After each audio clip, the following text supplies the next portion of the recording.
तो हम आज वर्डप्रेस का ट्यूटोरियल स्टार्ट करने जा रहे हैं। तो वर्डप्रेस में सबसे पहले अपन क्या करते हैं, वर्डप्रेस का सेटअप डाउनलोड करते हैं, जो कि बाय डिफ़ॉल्ट अपने को फ्री अवेलेबल होता है।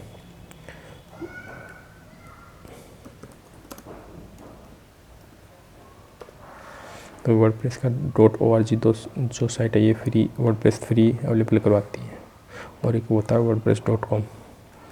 इन दोनों में डिफरेंस यही होता है, org फ्री अवेलेबल होती है और .com पेड होती है, जो कि अपने होस्टिंग भी अपने खुद के सर्वर पे पेड देती है अपने को।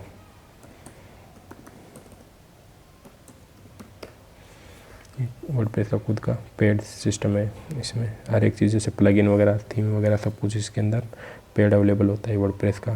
वर्डप्रेस तो CMS है, इसके अंदर वर्डप्रेस को नॉर्मली ब्लॉगिंग साइट के लिए यूज में लिया जाता है, लेकिन इसमें वर्डप्रेस ने वो कॉमर्स वगैरह जैसे ऐसी चीज़ें दे रखी हैं, थीम दे रखी हैं, कस्टमाइजेशन दे रखा है। इसके खुद के फीचर्स हैं, ट्रांसलेटर वगैरह, मेलचिम्प वगैरह, योस्ट वगैरह, योस्ट SEO के लिए काम में आता है, वो कॉमर्स ई-कॉमर्स वेबसाइट के लिए काम में आता है। ये कैसे वगैरह के लिए ये ट्रांसलेटर है, ये मेलचिम्प वगैरह, ये बड़ी प्रेस यूजर्स वगैरह लॉगिन वगैरह करने के लिए दिया जाता है। इसमें पेटीएम पे पेमेंट मेथड वगैरह भी लगा सकते हैं, बहुत कुछ होता है इसमें लगभग हर तरह का कस्टमाइजेशन किया जा सकता है। और ये कुछ प्लान्स हैं इनको wordpress.com के। तो wordpress.com wordpress.org में ये डिफरेंस है कि ये wordpress.org फ्री अवेलेबल है। इसको अपन अपने किसी भी अपन जहाँ पे भी चाहें वहाँ पे होस्ट कर सकते हैं, लेकिन wordpress.com अपने खुद के सर्वर पे ही इंस्टॉल करवाता है इसको।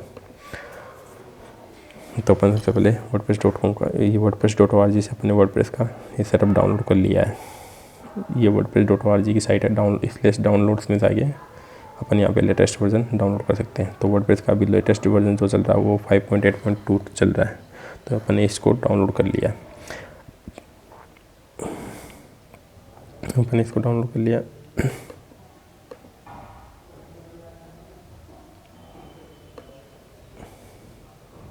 तो अपन अभी इसको सीधा अपने जो htdocs का फोल्डर है वहाँ पे डालते हैं इसको। तो मैं htdocs के फोल्डर में इसको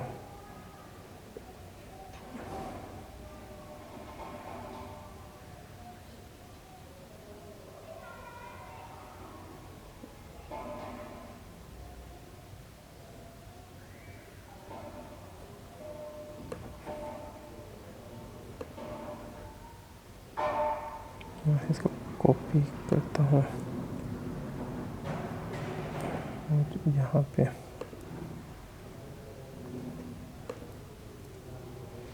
पेस्ट कर लिया। तो इसको अब यहाँ पे एक्सट्रैक्ट करते हैं सबसे पहले।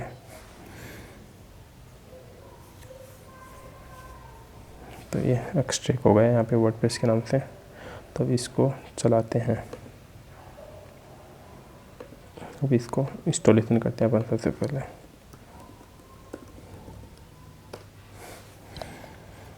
तो इंस्टॉलेशन करने के लिए जैसे सबसे पहले अपन जैसे localhost/wordpress पे गए तो सीधा ये सेटअप कॉन्फ़िगरेशन से लो हो जाता है इसका।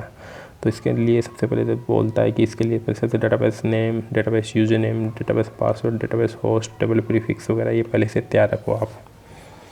तो अपन इसके लिए सबसे पहले अपन डाटाबेस बना लेते हैं। तो डाटाबेस के लिए अपन सब यहाँ पे PHP में एडमिन पे आते हैं और एक डाटाबेस बना लेते हैं WP।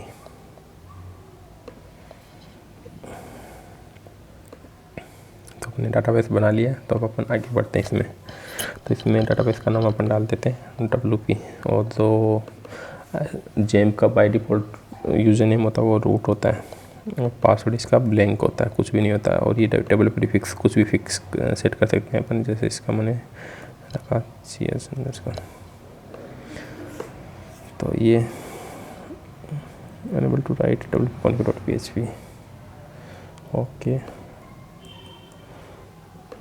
ये बोला wp-config.php फाइल को ये राइट नहीं कर पा रहा है, तो अपन इसको राइट कर देंगे। wp-config.php को अपन राइट कर देते हैं। तो अपन इसको क्या करेंगे, wp-config.php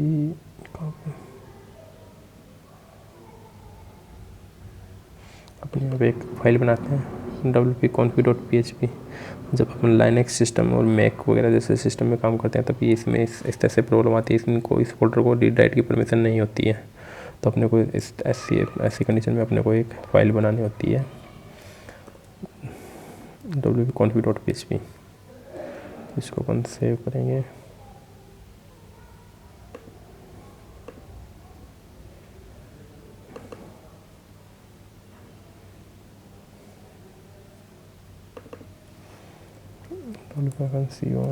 config.php अपन इसको सेव कर दिया है। तो इसके अंदर देखिए database name, dB user name, dB password, dB host, ये कैरेक्टर सेट वगैरह ये सब कुछ, और जैसे प्रीफिक्स, टेबल प्रीफिक्स, यहाँ पे सब कुछ आ गया है। तो अपन इसको सेव कर दिया है अपन ने। अब ये सीधा ये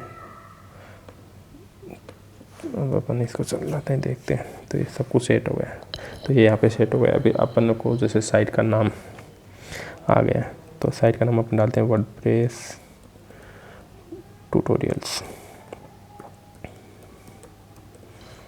यूजर नेम एडमिन, पासवर्ड एक बार अपन इस नॉर्मल पासवर्ड ही रख देते हैं। Confirm use password WordPress tutorial.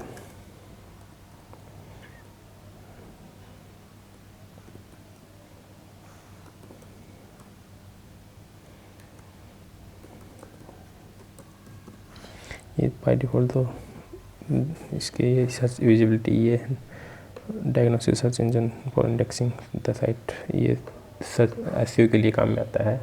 जो गूगल पे सर्च रैंकिंग आपको दिखानी है नहीं दिखानी उसके लिए, तो अपन जब लाइव साइट करते हैं तब ये काम में आता है। अभी तो अपने जैसे लोकल होस्ट पे तो ये कोई किसी काम में नहीं आएगा।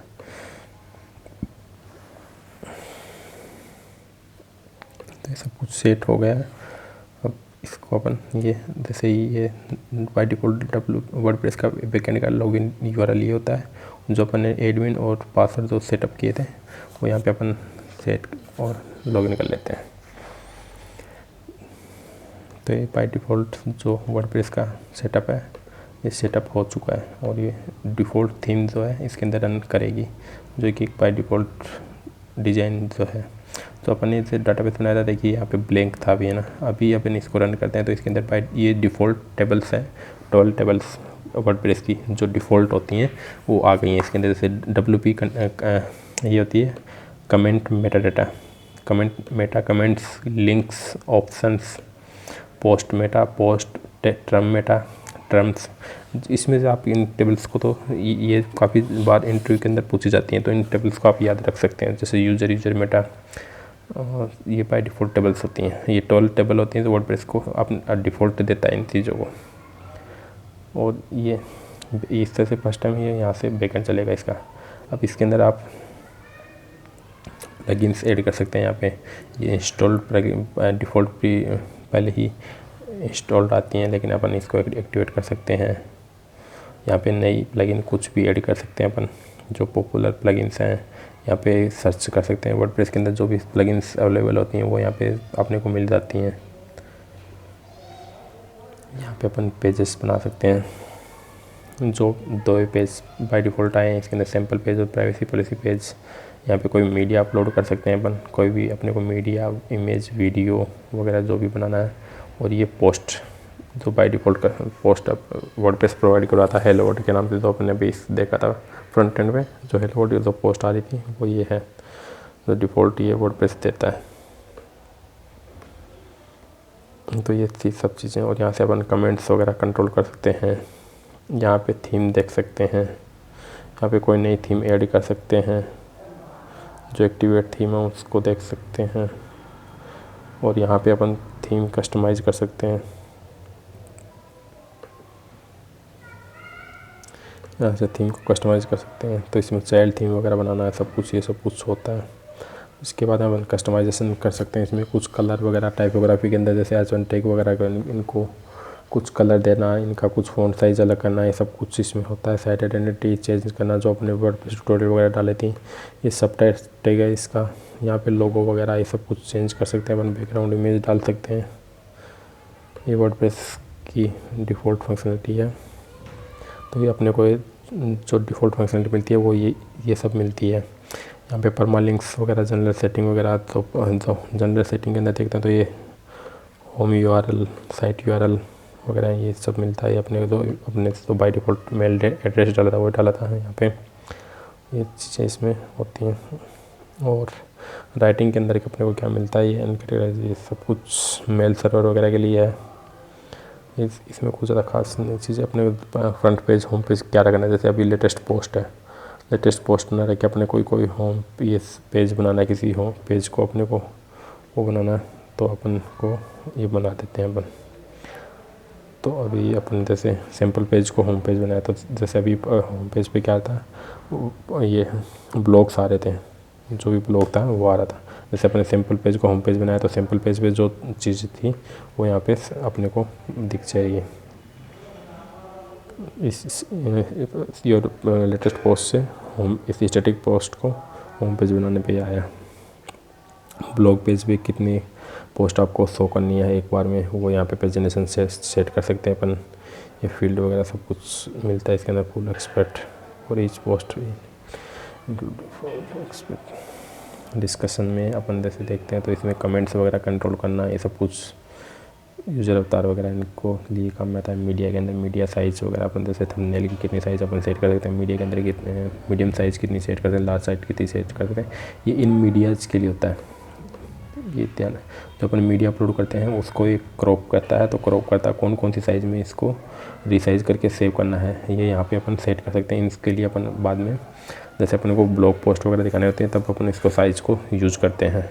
ये परमालिंक्स हैं कि आपको यूआरएल किस तरह से दिखाना अपना पोस्ट का, इस तरह से दिखाना है या फिर इस तरह से दिखाना है, ईयर डेट वगैरह सब कुछ यूज़ करके, या फिर इस तरह से कैटेगरी वाइज वगैरह सब कुछ सिंपल पोस्ट वगैरह इस तरह से यूज़ करके, या फिर इस तरह से यूज़ करके, अलग अलग तरीके से इसमें होता है।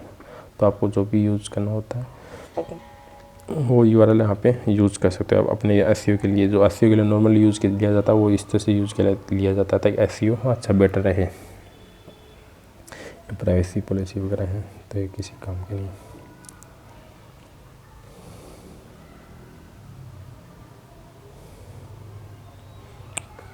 ये एस्टिक्सिस को राइट नहीं कर पा रहा है तो अपन राइट कर देते हैं इसकी एस्टिक्सिस को।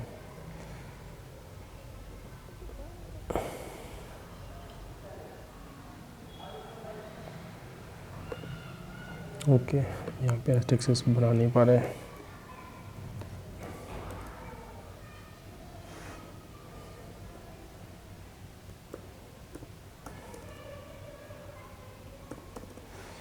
डॉट एस्टिक्सिस तो डॉट एस्टिक्सिस क्या काम आती है, रूट्स वगैरह को कंट्रोल करने के काम में आती है।